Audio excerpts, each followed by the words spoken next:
Une question qu'on nous pose souvent, c'est mais alors n'importe qui peut être se faire avoir, être manipulé par un pervers narcissique, et la réponse est non.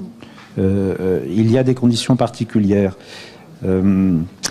Et là, nous avons aussi repéré quelque chose qui nous semble intéressant, c'est que chez la partenaire, on dit victime, mais bon, parlons plutôt de partenaire. Chez la partenaire, il y a également, il y a d'abord une grande richesse personnelle, parce que comme Pascal l'a écrit dans le livre, on ne vole pas une caisse vide, c'est-à-dire qu'il ne va s'intéresser qu'à quelqu'un à qui il a quelque chose à prendre. Donc, ce que nous avons repéré, c'est qu'il y avait aussi une souffrance chez elle. Elle aussi souffre d'un manque d'amour d'elle-même. Alors, les psys expliquent ça de façon classique par on s'aime comme on s'est senti aimé, et si on ne s'est pas senti suffisamment aimé, on ne s'aime pas assez, et on va être en quête du regard de l'autre pour se sentir un peu mieux avec soi-même. Donc cette caractéristique-là est présente, et c'est même cette souffrance-là la porte d'entrée dans la relation que le pervers narcissique va utiliser. Il a suffisamment de finesse pour déceler cette souffrance-là, que moi je pourrais qualifier de une femme qui est dans cette position n'est pas dans un désir de relation, mais dans un besoin d'amour qu'elle va chercher dans le regard de l'autre. Donc c'est sur ce besoin qu'il va s'appuyer pour entrer dans la relation. Oui, et c'est par-dessus ces bases-là que va se développer cette fameuse dépendance affective qui est la condition sine qua non de cette relation, et qui explique aussi, d'autre part, le fait que cette relation puisse durer si longtemps malgré la souffrance qui en découle, surtout pour celle ou celui qui subit. Et donc cette dépendance affective survient justement parce que la personne qui subit la manipulation y est prédisposée. Parce qu'elle a ce manque de confiance en soi, par exemple, qui est plus ou moins visible, mais que la personne manipulatrice perçoit très bien de façon instinctive, et qui est repérée dès le départ. Et si cette faille, disons narcissique entre guillemets, n'est pas présente, eh bien le manipulateur ou la manipulatrice ne s'intéressera pas à l'autre, à cet objet, puisqu'il saura que tout est fermé, verrouillé, et là non, de cette façon-là, on n'entre pas. Et par contre, s'il y a cette faille, eh bien, oui. Et c'est pour ça d'ailleurs que ce sont c'est ce qui explique, du moins, qu'il s'agisse souvent de personnes très généreuses, par exemple, avec beaucoup d'empathie, une capacité de regarder l'autre avec une qualité de regard particulière, sur laquelle d'ailleurs le manipulateur ou la manipulatrice fera levier. Il ira chercher ça chez l'autre en se positionnant notamment comme victime, à la fois comme sauveur et comme victime, dès le départ. C'est-à-dire, je suis là pour t'aider, mais moi aussi j'ai tellement souffert dans mon enfance. Le manipulateur ou la manipulatrice a toujours vraiment beaucoup souffert dans l'enfance, et on irait presque croire qu'il s'en souvient.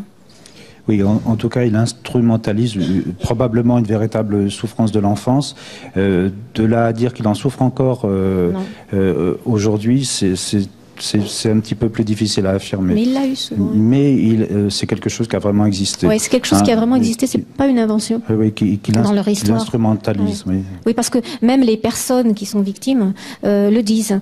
Quelque chose leur a été raconté qui, en général, est plutôt vérifiable. Effectivement, il y a eu quelque chose dans l'enfance qui n'a pas assez nourri ce personnage, et de là est née une grande blessure, et le déni peut aussi peut-être venir de là, parce que on se voile la face lorsque c'est trop douloureux. Vous savez, parfois lorsqu'il y a un choc émotionnel, on s'évanouit. On s'évanouit, pourquoi? Il y a un court-circuit qui sert à justement ne pas laisser libre cours à cette souffrance. Le déni aussi, ma foi. S'évanouir, ça s'appelle perdre connaissance. Voilà. On perd la connaissance de ce qui se passe. Ça veut dire qu'on ne veut pas avoir connaissance de... Mais bien sûr que le déni, c'est une défense. Mais c'est pas non plus parce qu'on comprend que le reste va de soi. Donc, je voulais préciser aussi que cette souffrance chez la future partenaire ou chez la partenaire, et avec ce besoin de l'amour de l'autre, c'est une prédisposition aux addictions, ça. C'est ce qu'on a repéré comme prédisposition à la dépendance. Alors, soit à la dépendance à l'autre, mais aussi à toute forme de dépendance. On voit chez ces femmes, moi j'ai vu beaucoup ça, parfois des dépendances à la nourriture, par exemple. C'est souvent assez lié, voire il y a une alternance entre les deux, dans des périodes de solitude. Et nous ne voulons pas vous voler vos questions. Si vous avez des questions, vous pouvez peut-être déjà en poser. Parce que si nous répondons à tout de façon préalable et préventive, ça vous enlève votre voix. Je voudrais continuer un petit peu, moi. Oui, il aime ça. Non, et je prends pas le pouvoir, je lui demande. Oui. Donc, non, moi, je voudrais continuer parce que il faudrait quand même expliquer le mode de relation et surtout le quotidien de ces couples qui nous est rapporté, qui m'est rapporté moi en consultation, que nous animons des groupes de parole, et je crois qu'il y a une telle souffrance dans le secret que il est nécessaire de mettre des mots et d'essayer de comprendre comment ça se déploie. Alors, parlons des débuts, parce qu'on nous demande souvent, mais alors comment faire pour les éviter? Comment faire pour éviter une relation de cette nature-là? Eh bien, c'est extrêmement compliqué. C'est extrêmement compliqué parce que dans le début d'une relation avec une personnalité de ce type-là, c'est idyllique.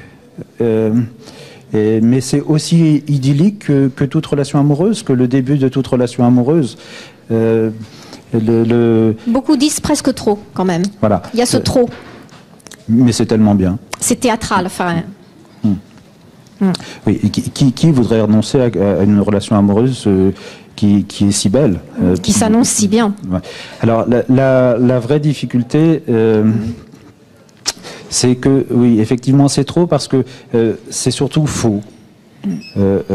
Dans une relation amoureuse classique, je ne sais pas s'il y a une relation amoureuse classique d'ailleurs, mais dans les débuts d'une relation amoureuse, il y a une phase de séduction. Et dans la séduction, on présente ce qu'on a de meilleur. On minimise ce qu'on a de moins bon. Mais en même temps, on valorise ce qu'on a de meilleur. Mais ce qu'on a de meilleur existe. Dans la relation avec un pervers narcissique, ce qu'il y a de meilleur, c'est de l'illusion. Ça n'existe pas. C'est-à-dire qu'il identifie le besoin de l'autre, le besoin de l'autre, et il se fait passer pour l'objet qui va pouvoir satisfaire ce besoin. Il donne l'illusion qu'il est le partenaire idéal. Donc il ne montre pas son meilleur jour, mais un faux jour. Et c'est pour cette raison qu'il y a des signes avant-coureurs qui peuvent alerter la personne qui est en face. Mais ce sont des petites pointes d'acide ponctuelles et sporadiques qui sont quand même très très difficiles à déceler. Mais a posteriori, les personnes qui ont vécu ce genre d'expérience, malheureusement, disent toujours « Ah oui, il y avait ça au début, il a fait ci, il a fait ça, elle a fait ci, elle a fait ça, et j'aurais dû me méfier, j'aurais dû y penser. Suis-je bête? Je n'ai pas su interpréter ce signe. » Il y en a toujours. C'est une petite violence, une réaction violente, par exemple, incongrue à l'égard d'un tiers. Éventuellement, la personne peut simplement être spectatrice de quelque chose, de quelque chose qui cloche. Ça ne colle pas avec le reste, avec l'image parfaite que cette personne offre, si douce, si tendre, romantique, attentionnée. Et tout d'un coup, il ou elle a une attitude absolument en rupture avec tout cela.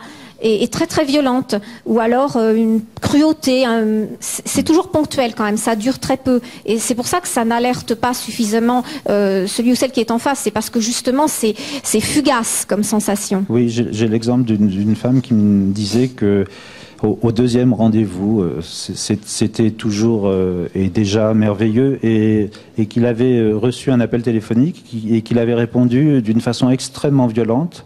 Et qu'elle avait été surprise parce qu'il était tellement doux et attentionné de la première fois à la deuxième fois.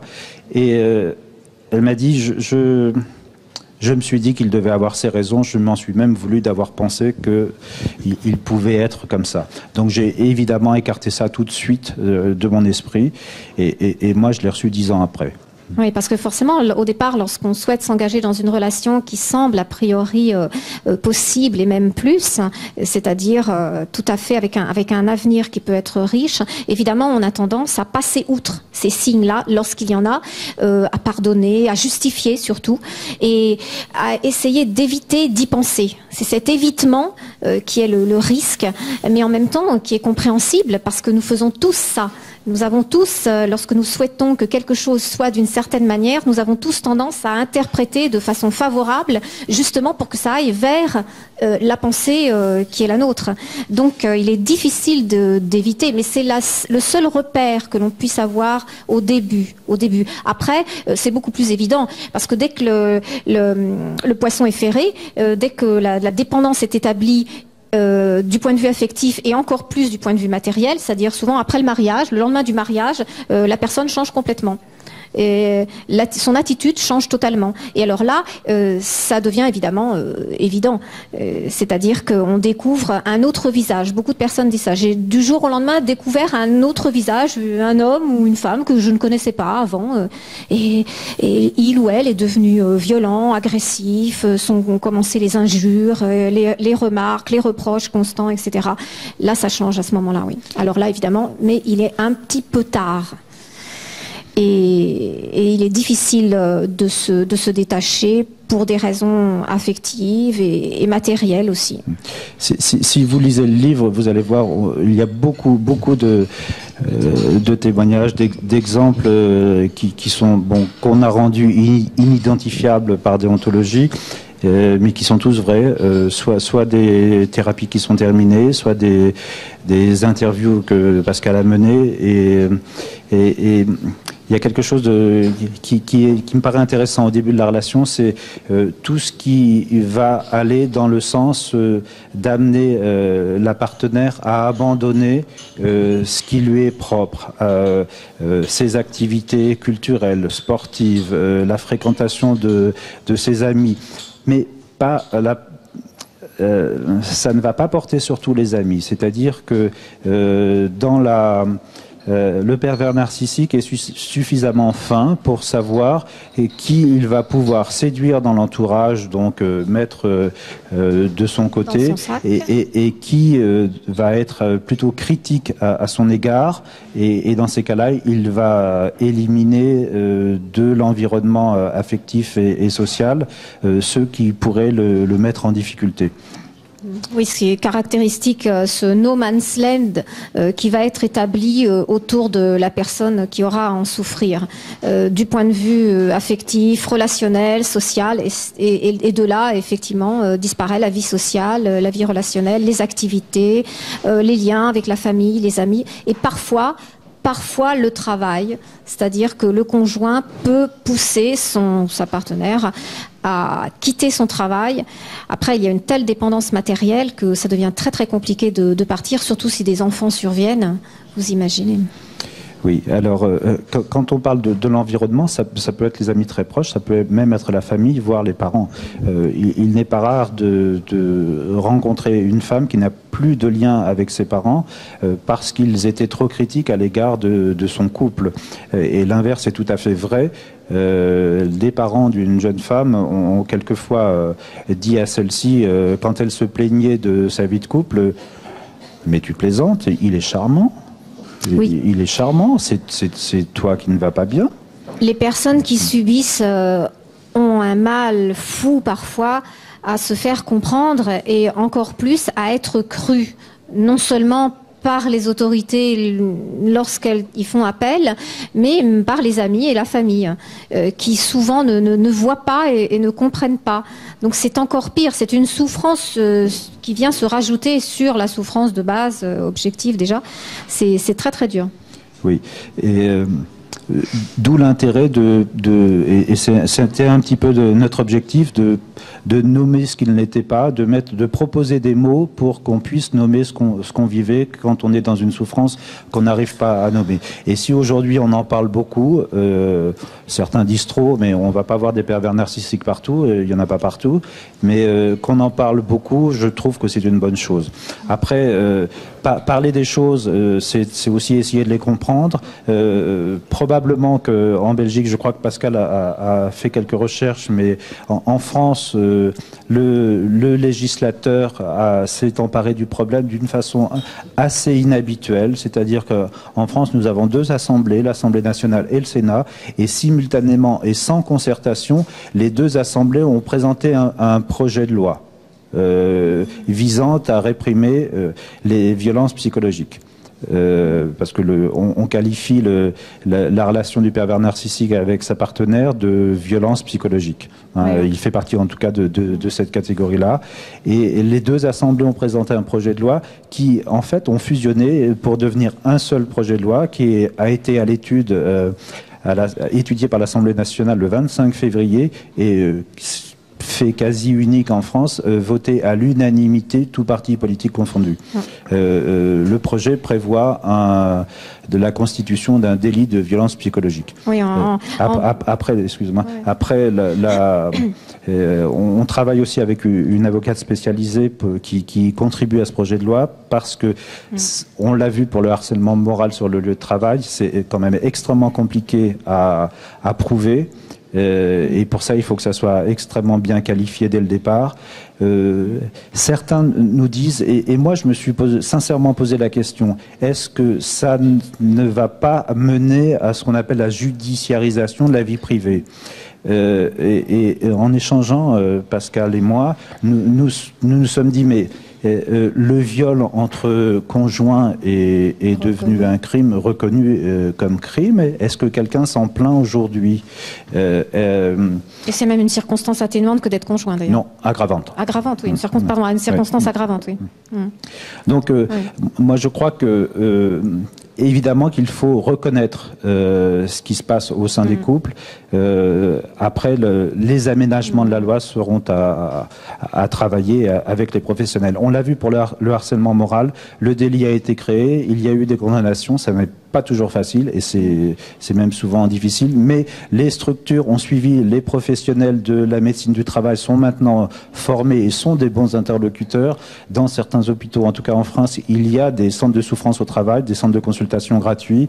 Et on peut penser que si on arrive à la constitution d'une loi qui encadre un petit peu et reconnaît ces délits-là, on aura des avancées. Oui, en Belgique, nous avons eu le plan d'action sociale qui a été mis en place en février 2006 concernant la lutte aux violences entre partenaires. Donc on ne parle même pas de conjoint, mais de partenaire. Et puis dans l'expression de violence, il n'est pas précisé psychologique, physique. Donc ça, c'est bien parce que ça laisse le champ ouvert éventuellement à la prise en considération de cet aspect psychologique. Et il y avait eu, comme dans beaucoup d'autres pays en tout cas, l'arrêté royal de 2007 sur le harcèlement moral au travail, qui a bien ouvert la voie également à la prise en considération de l'aspect dans la sphère privée.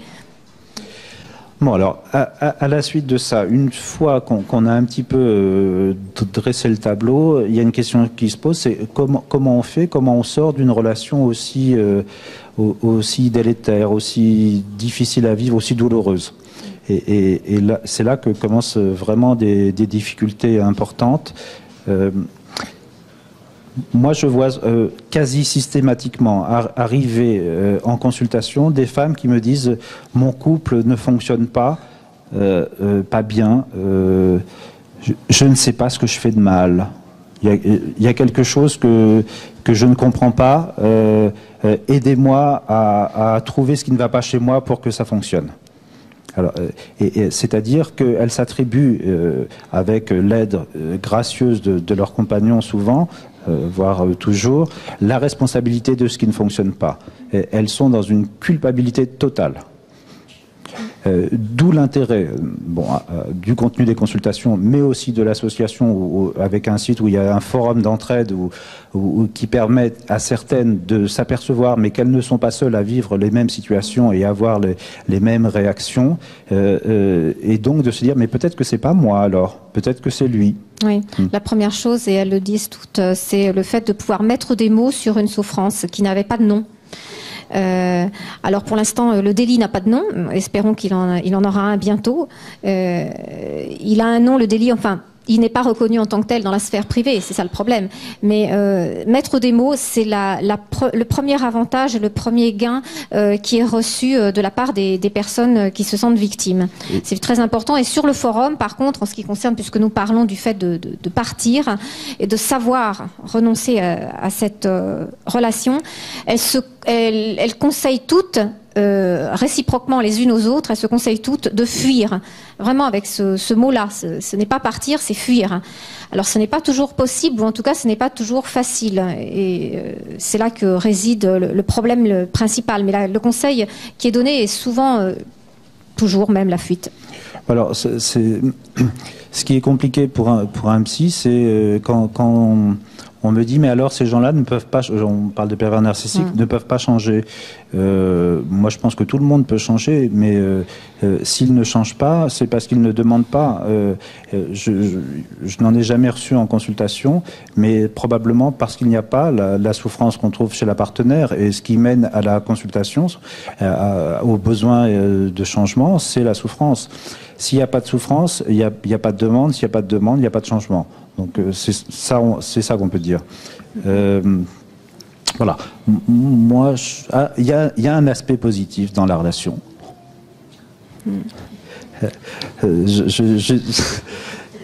Je discutais avec pas du tout une patiente, avec une femme qui me disait il y a un aspect positif, c'est la sexualité, au moins au début. À savoir que ils sont dans la performance et avec le désir de se rendre inoubliable et indispensable. Et font à ce titre découvrir des éléments de sexualité à leurs partenaires qu'elles ne connaissaient pas jusque-là. Mais assez vite, ça se dégrade un petit peu, c'est-à-dire que ça va un peu trop loin. Ils finissent par, après avoir fait découvrir, par imposer plus que faire découvrir, et avec une évolution vers un petit, quand même assez souvent, une certaine brutalité, voire une certaine violence. Ah oui, il y a beaucoup de femmes font référence à ça quand même. Donc même là. Oui, tout à fait. C'est un fruit amer. Et j'ai reçu il y a quelques semaines de cela déjà une femme qui est allée porter plainte pour viol contre son conjoint. Ouais. Donc ça c'est un aspect positif, au moins dans les débuts. C'est les femmes qui le disent. Semble-t-il, oui. Enfin, disons dans un certain nombre de cas, en tout cas, oui. C'est pas universel, mais quand même assez fréquent. Voilà. Alors ensuite, on s'en sort comment on a commencé à en parler. C'est compliqué parce que quand on est dans la dépendance, on est déjà beaucoup plus fragile. Et puis la dépendance, comme je disais tout à l'heure, elle a sa fonction, c'est-à-dire qu'on est dépendant de l'amour supposé de l'autre. Simplement, quand on n'est plus dans l'amour et qu'on est dans la souffrance, restent tous les éléments constitutifs de la dépendance, à savoir l'isolement, quelquefois non seulement social, familial, mais aussi professionnel. Et quand on n'a pas de revenus ou qu'on n'en a plus, c'est un petit peu compliqué. J'ai une femme qui me disait l'autre jour, que je vois depuis un certain temps, ça fait 1 an que je l'ai quitté, je vais peut-être pouvoir commencer à chercher du travail. Originairement, elle était plutôt brillante, c'est-à-dire avant la relation, c'était il y a 6 ans, ingénieur informatique avec un très bon poste. Et très rapidement, il lui a dit « Mais pourquoi tu travailles pour un patron avec tes compétences ? On peut gagner de l'argent, beaucoup plus d'argent, et on n'est pas obligé d'en... » Et donc, ils ont monté une société dont il a pris la majorité des parts, évidemment, et il l'a fait travailler, parce que lui ne travaillait pas, voire même il l'a réprimandée quand elle ne travaillait pas assez ou pas assez vite ou pas assez longtemps. Et elle s'est retrouvée au moment de la séparation, parce qu'il y a eu séparation, après de multiples tentatives. Pendant 1 an, elle a fait des allers-retours. Elle s'est retrouvée donc sans travail, à devoir quitter cette société, mais quand on est dans une société et qu'on n'est pas salarié, on n'a pas le droit aux aides liées au chômage, en France en tout cas. Et en tout cas, elle n'est pas aujourd'hui encore tout à fait capable de chercher du travail. Parce qu'elle est aussi dans une reconstruction personnelle qui prend beaucoup de temps. Elle commence seulement à renouer avec certains de ses amis, à reprendre ses activités sportives. Elle s'est mise et remise à peindre. Voilà, les choses mettent beaucoup de temps à se reconstruire. Il y a aussi une méfiance affective. Elle se méfie beaucoup des hommes, sont réticentes à s'engager dans une nouvelle relation et c'est un écueil après, dans l'après. Oui, ça c'est une question qui revient, mais quand même à distance de la séparation, c'est comment faire à nouveau confiance à un homme. Et je pense que la réponse est plutôt comment se faire confiance. Parce que si on se fait confiance, on s'entend et on perçoit les choses dans le début d'une relation, comme on disait tout à l'heure.